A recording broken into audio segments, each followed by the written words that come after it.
আসসালামু আলাইকুম সবাইকে। আজকে আমি তোমাদেরকে বলবো ইফেক্টিভ ওয়েতে নোট করার ৩টা উপায়।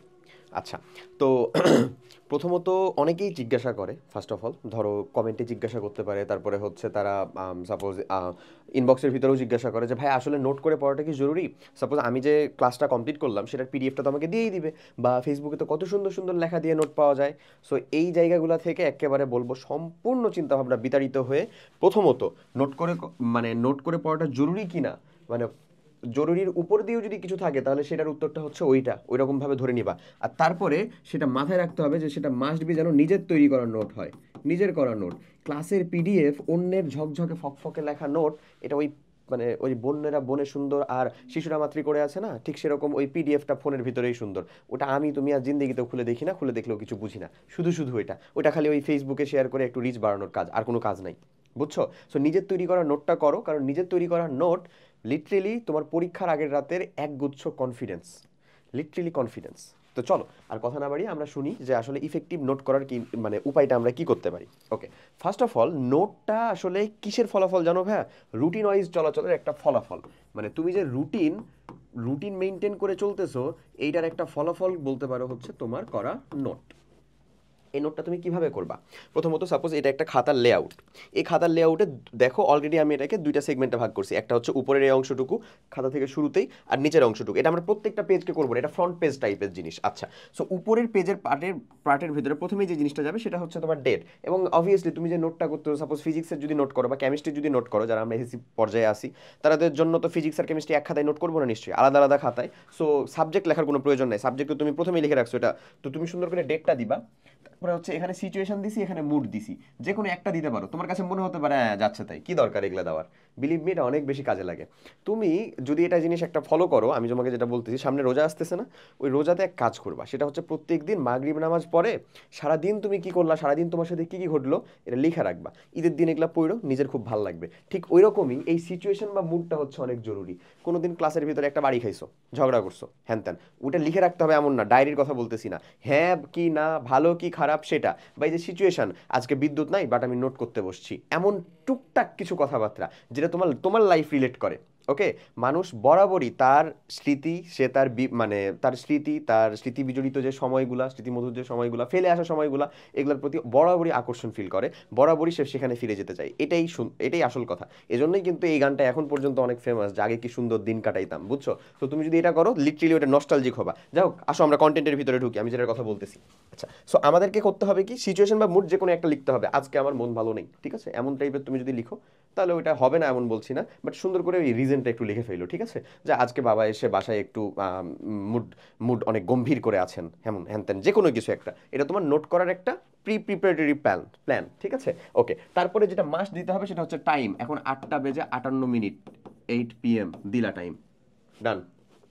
এটা তো জাস্ট ফার্স্ট পেজে, এটা টাইম দিয়ে দেওয়ার পরে তারপরে তুমি লেখা শুরু করলা। তারপরে এইটার জন্য প্রত্যেক পেজের সামনে তো আর এটুকু লিখবি না রে ভাই, একবারে যে নোট করতে বসলি ওই ক্লাসটা কমপ্লিট করার পরে পুরোটার ভিতরে সেটা করলা, ঠিক আছে। ওকে, এরপরে এই যে এর উপরের পার্টটুকু শেষ, নিচে একটা জায়গা রাখবা ভাই রিমার্কস নামে। রিমার্কস নামে মানে হচ্ছে এইখানে লেখার ভিতরে অনেক কথাবার্তা, তুমি কি লিখবা আমি সেখানে যাচ্ছি।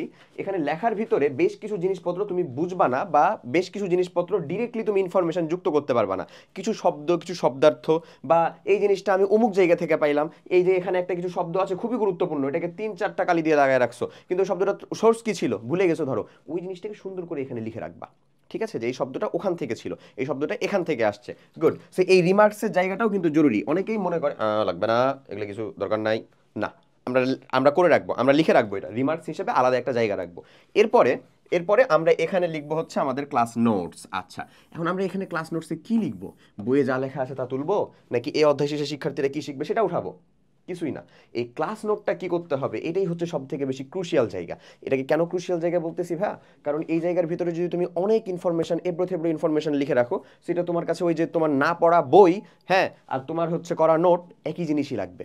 ওকে, সো আমরা এই জায়গার ভিতরে কি লিখবো এটাকে খুব প্রিসাইজলি ঠিক করতে হবে আমাদেরকে।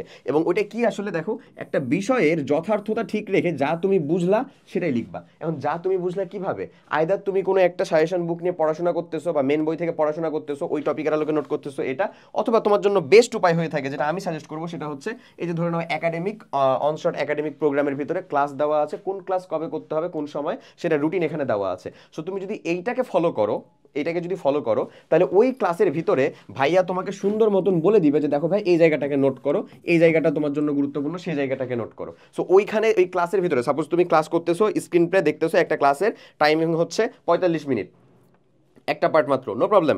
ওইটা ক্লাস কমপ্লিট করতে তোমার 60 মিনিট লাগবে। কেন? কারণ তুমি তো মাঝখানে থামিয়ে থামিয়ে নিজে লিখতেছো অবভিয়াসলি, আবার বুঝতেছো, কারণ ভাই যেভাবে পড়াই যাচ্ছে ওই ওই অনুপাতেই যে আমরা বুঝতে পারবো এমন তো না, তাই না? সো বুঝতেছি প্লাস হচ্ছে ওটাকে রাইট ডাউন করতেছি, লিখতেছি, ওটাকে আমরা নোট হিসেবে এখানে লিখবো। এখন এটা এই কাজটা যদি তুমি করো বই থেকে, তাহলে তোমার জন্য কোনটা গুরুত্বপূর্ণ সেটা আসলো কি, নাকি অন্য একটা যেটা গুরুত্বপূর্ণ না সেটা চলে আসলো, বা অতিরিক্ত অনেক বেশি ইনফরমেশন আসার জন্য আমার ওভারফ্লো হয়ে যাচ্ছে, আমি পারছি না ঠিক মতো, বা কোনটা সেটা কোনটাকে পড়বো এমন অবস্থা হয়ে যাচ্ছে, এটার জন্য তোমার সাজেশন দেওয়ার মতন একটা সোর্স থাকা উচিত বলে আমার মনে হয়। ঠিক আছে, তারপর এটা তোমার ইচ্ছা। ওকে, সো এরপরে দেখো নোট প্যাটার্ন, যেটার কথা আমি অলরেডি বলে ফেলছি। এই নোট প্যাটার্ন যে ভাইয়া আমি কোনটা উঠাবো, আমি কি হচ্ছে যে জাস্ট এখানে ফ্রেজগুলো উঠাবো, যে ক্লোরিনের থেকে ফ্লোরিনের থেকে ক্লোরিনের তরিৎ মানে ফ্লোরিনের ইলেকট্রন আসক্তির পরিমাণ বেশি, এটা কি উঠাই ফেলবো, নাকি আমি এখানে কোশ্চিনটা লিখবো যে কেন ফ্লোরিনের থেকে ক্লোরিনের ইলেকট্রন আসক্তি বেশি, যেখানে এটা উল্টা হওয়ার কথা ছিল, তারপরে সেটার ব্যাখ্যা লিখবো। এই জিনিসটা তোমাকে ভাইয়া ক্লাসে বলে দিছে, এবং তুমি কিন্তু পরেরটাই লিখবা। নোট করা কিন্তু মানে হচ্ছে এইটা। এবং অবশ্যই তুমি হচ্ছে রিমার্কসের ভিতরে এরকম এই জিনিসটা লিখে রাখতে পারো যে electron affinity of chlorine is greater than fluorine, এবং এটা কি একটা ব্যতিক্রম, এই যে এরকম ভাবে লিখে রাখলা, এগুলাও খুব জরুরি। ঠিক আছে, ওকে, সো এই নোট প্যাটার্নটাও ধরতে হবে তোমাকে, না হলে হচ্ছে এই লেখা আর তোমার বইয়ের ভিতরে থাকা সেম জিনিসই হয়ে যাবে। সো নোট প্যাটার্নটাকে ধরতে হবে। ওকে, এবং একেবারে ভেরি লাস্ট থিং সেটা হচ্ছে এক্স্যাক্ট ইনফরমেশন। যেমন ধরো এবার তুমি নোট করা শুরু করছো বায়োলজি, বইটা খুল ভাই, একটা ফেজের ভিতরে 100টা কোশ্চেন করা যাবে এমন পরিমাণে ইনফরমেশন আছে না? সো এক্স্যাক্ট ইনফরমেশন যখন আমি লিখবো, তখন কি আমার প্রথম রুলসটা অতটা খাটে যে এক্স্যাক্ট ওই বিষয়টা আমরা যেটা বুঝলাম সেটাই লিখবো? ওটা কি খাটে? খুব কম খাটে, কারণ ওখানে বুঝার থেকে ওই জিনিসটাকে বুঝে মনে রাখাটা বেশি জরুরি। সো ওই জিনিসটাকে বুঝে মনে রাখতে চাইলে আমাদেরকে যেটা করতে হবে, ওই এক্স্যাক্ট ইনফরমেশনটা হুবহু লিখতে হবে, মনে রাখার কোনো একটা টেকনিক লিখে রাখতে হবে, এই কাজটা করতে হবে। এখন এত এত ইনফরমেশন আমরা কই থেকে এটাকে মানে বের করে নিয়ে আসতে পারি, কই থেকে এটাকে এক্সট্রাক্ট করতে পারি ওই ঘুরে ফিরে এক, যেখানে তোমাকে ক্লাসে তোমার মেন্টর ভাই ঠিকঠাক মতন একেবারে দেখাই দিছে, বুঝছো? সো এই তিনটা জিনিস ফলো করলা, তার পরের পেজটা যখন উল্টাই দিবা তখন জাস্ট এই তিনটা জিনিস ফলো করবে, এই যে এই প্যাটার্ন আর এই প্যাটার্ন আর থাকবে না। বাট যখনই তুমি হচ্ছে 1 ঘন্টা 1.5 ঘন্টা দিয়ে এই কেমিস্ট্রি নোট করা শেষ, এরপরে চলে গেলা বায়োলজি নোট করতে অথবা হায়ার ম্যাথ নোট করতে, তখন কিন্তু ঠিকই ফার্স্ট পেজটাতে মানে যখন তুমি নোট শুরু করতেছো, এটা কিন্তু পেজের মানে একটা খাতার প্রথম পৃষ্ঠা বোঝাচ্ছি না, তুমি যেদিন নোট করতেছো সেটার প্রথম পৃষ্ঠা, তুমি যে 1 ঘন্টা 1.5 ঘন্টা ধরে খাতার ভিতরে নোট করবা সেটার প্রথম পৃষ্ঠা, আবার কালকে করতে যাচ্ছ কালকে আবার প্রথম এরকম একটা পৃষ্ঠা ফলো করবা। কথা বোঝা গেছে? এমন এই জিনিসগুলোকে তোমাকে মেনটেন করতে হবে। ওকে, তারপরে এক্সাক্ট ইনফরমেশন কার জন্য? মেনলি বায়োলজির জন্য। আশা করি বুঝতে পারছো। এই নিয়ম অনুযায়ী তুমি যদি জাস্ট আমার কথাটা বিশ্বাস করে তুমি 7টা দিন এই রুটিনটা ফলো করে 7টা দিন এই রুটিন অনুযায়ী ক্লাসগুলোকে কমপ্লিট করে ওই নোটগুলো কমপ্লিট করে ফেলো, তোমার physics chemistry math higher math biology এই যে সায়েন্সের অন্তত যে পার্টগুলো আছে সেগুলো গুছিয়ে ফেলো। এটুকু কমপ্লিট করার পরে তুমি 7 দিন পরে দেখো না তোমার ভিতরে কি পরিমাণে পরিবর্তন চলে আসছে। তুমি দেখবা যে মানে না চাইতেও বেশ অনেক কিছু তোমার জীবনে আর কি গোছানো গোছানো হওয়া শুরু করছে। ঠিক আছে, 7টা দিন যে তুমি পরিশ্রম করছো 7টা দিনটা কিন্তু এমনিও চলে যাবে ভাই, রোজার একটা মাস এমনিও চলে যাবে, পার হয়ে যাবে, যাবে না? সো এটা বাদ দিয়ে যদি আমি এরকমভাবে পরিশ্রম করে আগাতে পারি, ইনশাল্লাহ এখান থেকে ভালো আউটপুট নিয়ে আসতে পারবো। সো সবাই অনেক ভালো থাকো, সুস্থ থাকো, নোট করে পড়াশোনা করতে থাকো। আল্লাহ হাফেজ, আসসালামু আলাইকুম।